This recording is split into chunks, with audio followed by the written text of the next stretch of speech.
Welcome to Kintoz Point of Sale. Let's get started. Before proceeding, please make sure that your inventory has been populated with data. In this video, we will explore the X-reading features of the system. First, click on Report. Here you have an overview of your sales.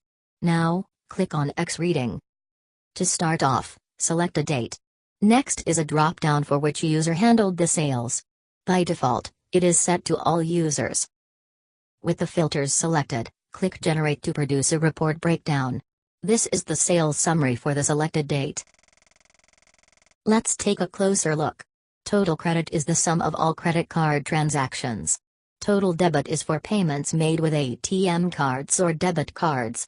Cash GC are those paid with gift certificates. Cash credit is for those paid using loyalty customer cards.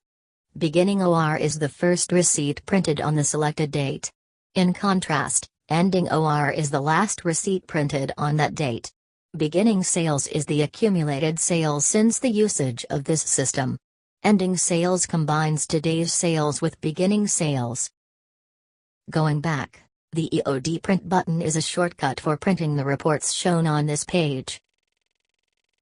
Moving on, let's click on Search. Here you have a list of sales invoice numbers. Enter a number and click Search. You can then click on the sales invoice number to load the receipt. As an example, let's open an invoice and cancel the sale. Here you have the option to cancel the sale or print the receipt. Now the receipt has been tagged as cancelled. This is also the procedure for returned or refunded items. We now have an updated report with a cancelled item. Going back, let's click on Sales Detailed. Going over the details, here we have the sales invoice number, the table number, the number of food items ordered, the number of guests, the cashier that handled the sales, and the assigned server. Then we have the subtotal, the service charge, VATable sale, VAT excluded, VAT exempted, the senior citizen discount, person with disability discount, diplomat discount, and 12% tax. For the last three columns, we have the values for payment methods used such as cash and card. Finally, we have the total sales for each transaction which is summed on the last row below. On a side note, we have this row for cancelled transactions. Here's the print view.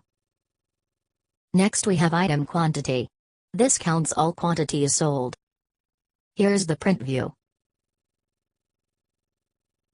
In cash count, we can view all entered cash denominations. For a more in-depth tutorial on the cash count feature, please check the cash count video. Let's move on to X-reading. By clicking this, the page loads an X-reading ready to be printed.